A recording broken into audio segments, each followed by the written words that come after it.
মৰমৰ ছাত্ৰ-ছাত্ৰীসকল, আজি মই আনন্দৰাম বড়ো একাডেমীৰ অষ্টম শ্ৰেণীৰ গণিত বিষয়ৰ 2 নম্বৰ অধ্যায় এই 2 নম্বৰ অধ্যায়ৰ এক্সাৰসাইজ 2.1 ৰ 4 নম্বৰ প্ৰশ্ন 5 নম্বৰ 6 নম্বৰ এই তিনিটা প্ৰশ্ন এই ভিডিঅ'ত আলোচনা কৰিম। তো ইয়াত 4 নম্বৰত কৈছে মান নিৰ্ণয় কৰা। 1 নম্বৰ প্ৰশ্নটো আমি লওঁ। 1 নম্বৰত আমাৰ দিয়া আছে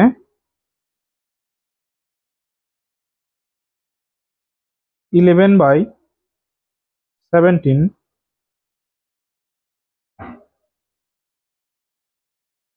ইয়াত আছে আমাৰ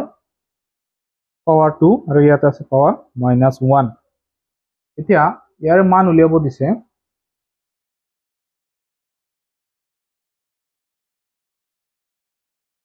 তেতিয়াহ'লে আমাৰ হেৰি কৰিব লাগিব, ইয়াতে আমাৰ যেহেতু পাৱাৰৰ ওপৰত আৰু পাৱাৰ আছে, গতিকে পাৱাৰে কি হয় পূৰণ হয়। তেতিয়াহ'লে আমাৰ এটা সূত্ৰ আছিলে, যদি আমি এনেকৈ লিখোঁ যে a পাৱাৰ কি আছিলে m whole to the power, যদি n থাকে তেতিয়াহ'লে এই দুটা মিলি কি হ'ব a two the power m n, এই দুটা পূৰণ হয়। গতিকে ইয়াত আমি লিখিম 11/7, ইয়াতে আমাৰ কি হ'ব 2 × -1। তেতিয়াহ'লে 11/7 ইয়াত 2 × গুণে -2 হ'ব, গতিকে মাইনাছ এটা আছে, গতিকে মাইনাছ থাকিব। তাৰপিছত ইয়াত আমি এই সংখ্যাটো উল্টাই দিলে 7/11 কৰোঁ, তেতিয়া এই মাইনাছটো উঠি যাব। এতিয়া সংখ্যাটো দুবাৰ পূৰণ হ'ব, অৰ্থাৎ 7/11 × 7/11। তো ইয়াতে কিমান হ'ব 7 × 7 = 49 আৰু 11 × 121, এইটো হ'ব এনসাৰ। এতিয়া 2 নম্বৰটো আমি লওঁ। 2 নম্বৰত আমাৰ দিয়া আছে কি 2 নম্বৰত দিয়া আছে 101 / 102 whole to the whole square আৰু তাৰ ওপৰত পাৱাৰ 0। তো ইয়াতে আমাৰ এই দুটা পাৱাৰ পূৰণ হ'ব, গতিকে 101 / 102 ইয়াতে 2 × 0 হ'ব। তেতিয়াহ'লে 101 / 102 2ৰ লগত 0 পূৰণ হ'লে ইয়াতে 0 হ'ব। গতিকে আমাৰ এটা সূত্ৰ আছিল যে a টু দি পাৱাৰ 0 = 1। আমি জানো যে কোনো সংখ্যাৰ ওপৰত পাৱাৰ 0 হ'লে, ঘাত 0 হ'লে, তেতিয়া আমাৰ এনসাৰটো কিমান হয় 1 হয়। এতিয়া এই গোটেইখিনিৰ ওপৰত পাৱাৰটো 0 আছে, তেতিয়া এই গোটেইখিনিৰ এনসাৰটো হ'ব 1। এইটো আছিল 2 নম্বৰ। এতিয়া আমি 3 নম্বৰটো লওঁ। 3 নম্বৰত দিয়া আছে 3/2 হোল টু দি পাৱাৰ -2 আকৌ পাৱাৰ 2। তেতিয়াহ'লে ইয়াতে পাৱাৰে কি হ'ব পূৰণ হ'ব। এতিয়া 3/2 ইয়াতে হ'ব আমাৰ -2 × 2, 3/2 ইয়াতে 2 দুগুণে কিমান হ'ব -4। গতিকে ইয়াত আমি কি কৰিম, এইটো উল্টাই দিলে এইটো -2 উঠি যাব, গতিকে 2/3 হ'ব আৰু ইয়াতে -2 উঠি গৈ 4 হ'ব। তো ইয়াত আমি এতিয়া কি কৰিম যে এইটো সংখ্যা 4 বাৰ পূৰণ হ'ব, 2/3 × 2/3 × 2/3 × 2/3 4 বাৰ পূৰণ হ'ল। এতিয়া আমি পূৰণ কৰি দিওঁ। 3 × 3 = 9, অৰ্থাৎ এই দুটা পূৰণ কৰিলে 9 হয়, 2 দুগুণে 4, আকৌ এই দুটা পূৰণ কৰোঁ 9, আকৌ 2 দুগুণে 4। আমি এইটো কি সৰু সৰু কৰিলোঁ, দুটা পূৰণ কৰিলে আমাৰ কি সুবিধা হয়, সেইকাৰণে আমি কৰিলোঁ। এতিয়া ইয়াতে আকৌ পূৰণ কৰিম, 9 × 9 = 81, 4 × 4 = 16, গতিকে 16/81 আমাৰ এইটো 3 নম্বৰ এনসাৰ হ'ব। এতিয়া 4 নম্বৰটো আমি লওঁ। 4 নম্বৰত আমাৰ দিয়া আছে, ইয়াতে 4 নম্বৰত আছে -1/2 আকৌ দিয়া আছে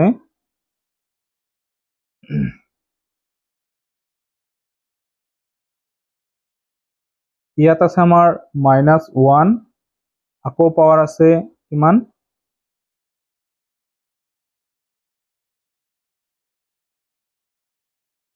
ইয়াত আছে 2, তাৰপিছত আছে -1, তাৰপিছত -2। এতিয়া ইয়াতে 3টা পাৱাৰ আছে, গতিকে 3টা পাৱাৰে কি হ'ব ইয়াত পূৰণ হ'ব। তো -1/2 ইয়াত 2 into -1 into -2 তো ইয়াতে আমি পূরণ করি ল 2 ইয়াতে মাইনাস মাইনাস পূরণ হলে প্লাস হবো 2 1 গুণে 2 আর 2 2 গুণে 4 হবো তো -1/2 হোল টু দি পাওয়ার 4 এতিয়া এইটো সংখ্যা পূরণ হবো 4 বার -1/2 -1/2 -1/2 এতিয়া আমি কি কৰিম এইকেইটা পূৰণ কৰি দিও আমি ইয়াতে পূৰণ কৰিলে 2 2 4 4 2 8 8 2 16 তলত হব 16 1 1 এই গোটেইকেইটা 1 পূরণ কৰিলে 1 হব আৰু ইয়াতে মাইনাসে মাইনাসে প্লাস আকৌ মাইনাসে মাইনাসে প্লাস গতিকে প্লাসে হব ওপৰত 1/16 আনসাৰটো হব এটো হল আমাৰ আনসাৰ এতিয়া আমি 5 নম্বৰটো কৰিম 5 নম্বৰত দিয়া আছে আমাৰ p স্কয়ার হোল পাওয়ার 3 আকৌ পাওয়ার 4 এতিয়া ইয়াতে তিনিটা পাওয়ার আছে এই তিনিটা পাওয়ার আমি পূরণ কৰিম p পাওয়ার 2 into 3 into 4 তো p পাওয়ার কিমান হ'ব 2 3 গুণ 6 4 6 গুণ 24 গতিকে এইটো আনসার হ'ব এতিয়া আমি 6 নম্বৰটো লৈছো 6 নম্বৰত দিয়া আছে আমাৰ 3a কিউব পাওয়াৰ 0 তো আমি জানোয়ে যে কোনো সংখ্যাৰ ওপৰত যদি পাওয়াৰ 0 থাকে তেতিয়াহলে আনসাৰটো 1 হয় গতিকে এই গোটেইখিনিৰ ওপৰত 0 আছে কাৰণে আনসাৰটো ইয়াতে 1 হ'ব গতিকে এইখিনি আছিল আমাৰ এই 4 নম্বৰ প্ৰশ্নকেইটাৰ সমাধান এতিয়া আমি 5 নম্বৰৰ কেইটা সমাধান কৰিম আহা 5 নম্বৰত কৈছে সৰল কৰা আৰু ধনাত্মক সূচকত প্ৰকাশ কৰা ধনাত্মক সূচক মানে যেটো পাওয়াৰ বা ঘাত মাইনাসত আছে এটা আমাৰ প্লাস কৰিব লাগে আৰু সৰল কৰিব লাগে তো 1 নম্বৰটো আমি লৈছো ইয়াতে আছে 1 নম্বৰত 3/5 -2 আকৌ হোল টু দি পাওয়ার কিমান আছে -4 তেতিয়াহলে ইয়াতে কিমান হ'ব 3/5 -2 into -4 তেতিয়াহলে এইটো পূৰণ কৰিলে হ'ব 2 4 গুণ 8 3/5 whole to the power 8 minus আৰু মাইনাস পূরণ হলে প্লাস হয় গতিকে 3/5 হোল টু দি পাওয়ার 8 হ'ব গতিকে এইখিনি 1 নম্বৰটো আছিল আৰু এতিয়া 2 নম্বৰটো আমি লও 2 নম্বৰত আছে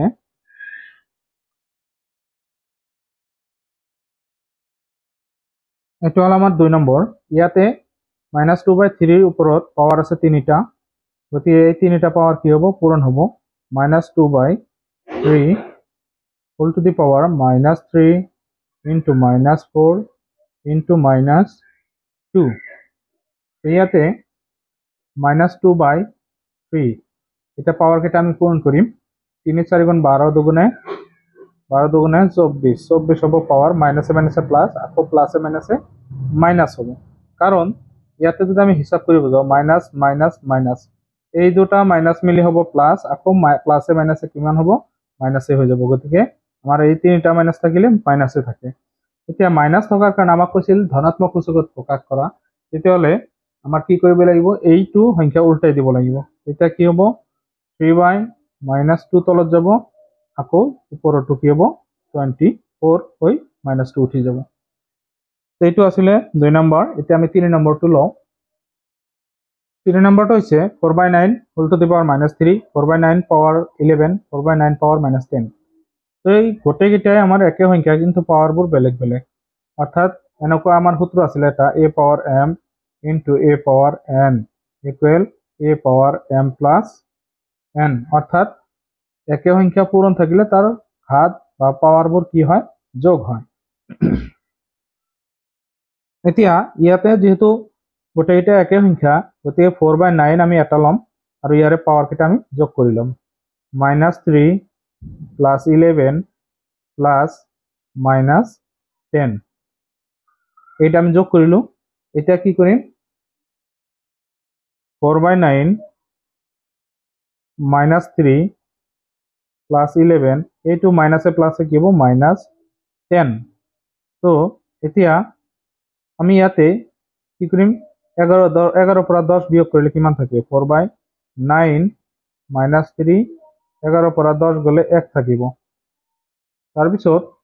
ইয়াত 3 পৰা 1 গ'লে -2 থাকিব অৰ্থাৎ ইয়াতে কিমান আছে +1 আছে আৰু -3 আছে তেতিয়াহ'লে -2 থাকিব অৰ্থাৎ +1 টো বাদ দিলে -2 থাকিব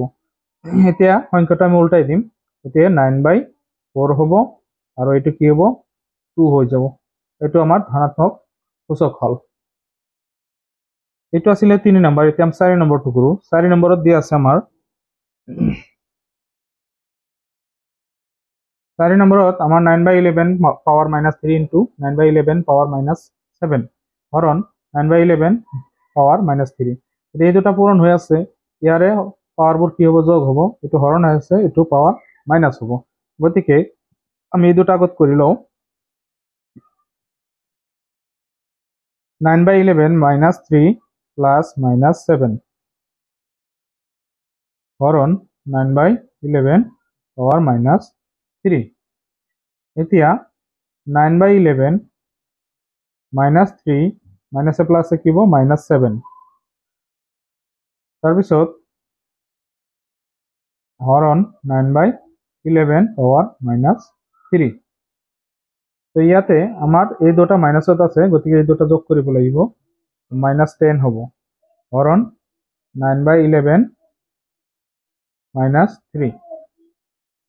এতিয়া এই সংখ্যাটো আমি উল্টাই দিলে প্লাস হৈ যাব এটো 11/9 হরণ ইয়াতে 10 হ'ব -2 উঠি আৰু এটো 11/10 9 কৰিলো আৰু ইয়াৰ পাৱাৰটো কি হ'ব -2 উঠি গৈ 3 হ'ব এতিয়া ইয়াতে আমাৰ এই দুটা সংখ্যা একে হল আৰু ইহতৰ পাৱাৰবোৰ কি হৈ আছে এই দুটা সংখ্যা হৰণ আছে আৰু তাৰ কাৰণে পাৱাৰটো মাইনাস হ'ব অৰ্থাৎ 11/9 আমাৰ এটো সূত্ৰ আছিল যে a পাৱাৰ m হৰণ a power n equal to a power m minus n এই সূত্ৰ হিসাবত এই দুটা একা সংখ্যা হৰণ হৈ আছে আৰু পাৱাৰবোৰ ইহতৰ বিয়োগ হৈছে তো সেই হিসাবত আমি কৰিম ইয়াতে কি হ'ব 10 - 3 গতিকে 10 ৰ পৰা 3 গলে কিমান থাকিব 10 ৰ পৰা 3 গলে 7 থাকিব এতিয়া এটা হ'ব আমাৰ आंसर এইটো আছিল 4 নম্বৰ এতিয়া 5 নম্বৰটো আমি কৰো ইয়াতে 5 নম্বৰটোত আছে -8/3 পাৱাৰ -7 হৰণ -8/3 পাৱাৰ 4 তো এই দুটা একে সংখ্যা হৰণ হৈ আছে পাৱাৰবোৰ কি হ'ব বিয়োগ হ'ব গতিকে -8/3 এবাৰ লিখিব লাগিব -7 আৰু ইয়াৰ পৰা এটুক মাইনাস কৰিব লাগে কাৰণে মাইনাস দিব লাগিব তো এতিয়া -8/7 3 ইয়াতে মাইনাস দুটা সংখ্যা গতিকে এই দুটা যোগ কৰিলে হ'ব -11 এতিয়া এইটো মাইনাস হৈ আছে এইটো উল্টাই দিলে -2 গুচি যাব গতিকে -3/-8 হোল টু দি পাৱাৰ 11 এইটো হ'ব आंसर তো এইখিনি আছিল আমাৰ 5 নম্বৰ প্ৰশ্নকেইটাৰ সমাধান এতিয়া আমি 6 নম্বৰটো সমাধান কৰো 6 নম্বৰটোত কৈছে মান নিৰ্ণয় কৰা ইয়াতে 1 নম্বৰত দিয়া আছে 1/4 whole to the power -3 minus 1/3 whole to the power -3 হৰণ 37 তো ইয়াতে আমি কি কৰিম এই দুটাৰ ওপৰত পাৱাৰটো একে গতিকে ইয়াত আমাৰ ভূমিটো মিলা নাই যদিও আমাৰ এটা সূত্ৰ আছিল a power m into b power m equal to ab whole to the power m পাৱাৰটো কমন যাব এতিয়া আৰু সংখ্যা দুটা পূৰণ হ'ব এতিয়া আমি সেই হিচাপত লিখিব গলে 1/4 ইনটু ইয়াতে কি হৈছে সরি এইটো আমাৰ এইটো সূত্ৰত নাহিব এইটো সূত্ৰত নাহে কাৰণ মাজত মাইনাস চিন আছে পূৰণ নাই গতিকে আমি এইটো ভাঙিব লাগিব তো ইয়াতে যদি আমি ভাঙি দিও মাইনাসটো আমি প্লাস কৰি লও গতিকে 1/4 টো যেটো 4 হ'ব ডাইৰেক্ট কাৰণ 4 1 তলত মনে মনে থাকিব তেতিয়া পাৱাৰটো -2 প্লাস হৈ যাব মাইনাস এইটো আমি তেনেকুৱা কৰিম 3 কিউব অৰ্থাৎ 1 টো মনে মনে থাকিব তলত এতিয়া -37 তো ইয়াতে 4 কিউব মানে কিমান হ'ব 4 কিউব মানে হল 4 পূৰণ 4 পূৰণ 4 আৰু 3 কিউব মানে হল 3 * 3 * 3 হৰণ 37 তো ইয়াতে এইকেইটা পূৰণ কৰিলে হ'ব 64 মাইনাস এইকেইটা হ'ব 27 হৰণ 37 7 তো ইয়াত মাইনাস কৰি দিওঁ আমি 4 ৰ পৰা 7 নাযায় 14 ৰ পৰা 7 গ'লে 7 আৰু ইয়াতে 5 ৰল 5 ৰ পৰা 2 গ'লে 3 মাইনাস 37 তো 37 ৰ ভিতৰত হৰণ যাব এবাৰ এতে 1 হ'ব आंसर এতিয়া আমি হেৰি কৰিম 2 নম্বৰটো কৰো আহা 2 নম্বৰটো হৈছে 1/3 whole to the power -3 1/2 -1/2 -1/2 whole to the power -3 হৰণ 1/4 হোল টু দি পাৱাৰ -3 তো ইয়াতে আমি এটো ভাঙি লওঁ আগতে তো ইয়াতে কি হ'ব 3 কিউব কাৰণ এটো উল্টি যাব এক মনে মনে তলত থাকিব আৰু -2 গুচি যাব মাইনাস এটো তেনেকুৱা হ'ব 2 কিউব হৰণ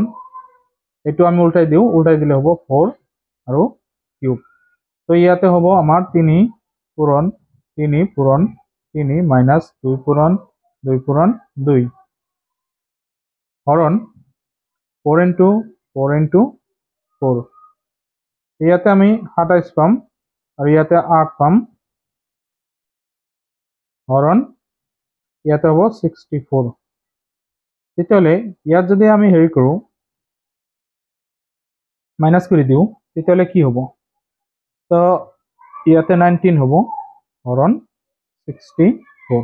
গতে আমি কি পাম 19/64 এটো আমাৰ आंसर হ'ব এইখানে আছিল 6 নম্বৰ প্ৰশ্নটো সমাধান তো ভিডিওটো আজি ইমানতে সামৰিছো যদি ভিডিওটো ভাল লাগে প্লিজ চেনেলটো সাবস্ক্ৰাইব কৰি দিব লাইক কৰিব শেয়াৰ কৰিব ধন্যবাদ